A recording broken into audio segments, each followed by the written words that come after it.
In this video, we're going to look at the most common information questions you'll see and use. This is certainly not all of them, but it's a great start, and once you understand this clearly and use this stuff well, we'll begin introducing more ways to ask information questions. So first up, the 5 W's. They are who, what, when, where, why. And one more we're going to add is how. Now, let's practice together. Ready? Who? What? When? Where? Why? And how? Okay, a little bit faster. Who, what, when, where, why, and how. Who, what, when, where, why, how. Try it a little bit faster. Who, what, when, where, why, how. And one more time, a little bit faster. Who, what, when, where, why, how. Good. Now let's use each one in an example.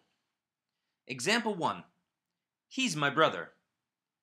Changing this to a yes or no question, this becomes, is he your brother?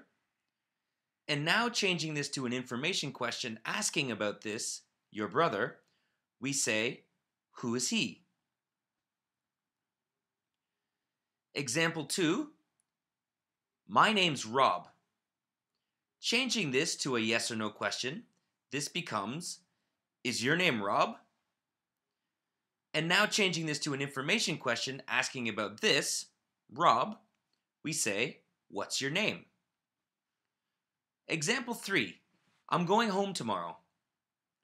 Note, although we haven't studied this sentence structure officially together, the only thing we need to know about it to make questions is the fact that it is using the be verb, just like our other sentences, so it will build the exact same way.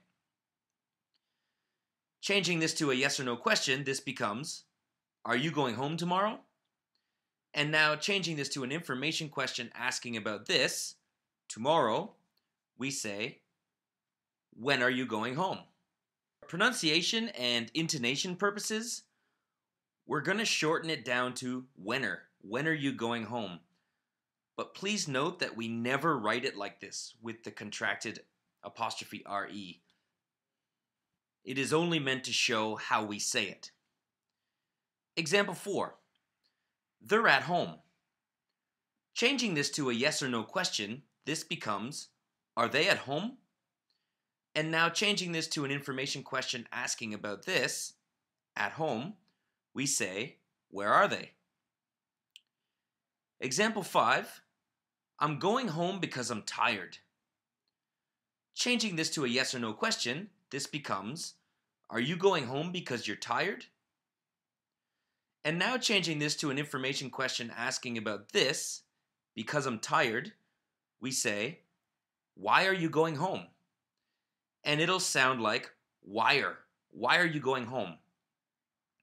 Again, we never write it like this with the contracted apostrophe RE. This is being used only to show how it is spoken.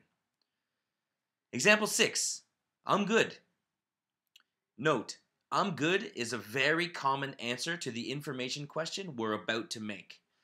One thing I will ask is please, please, please don't get into the habit of always answering, I'm fine. It's robotic and it's just not that interesting. Use I'm good instead. Changing this to a yes or no question, this becomes, are you good?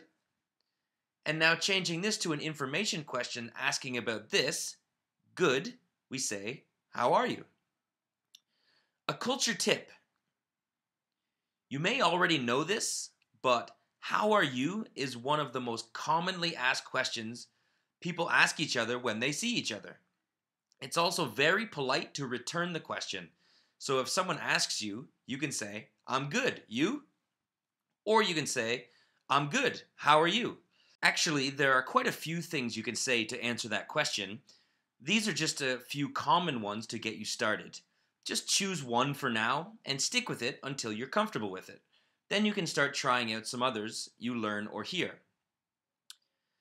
And the last thing I will say about this question is that another very common way to ask it is, how's it going?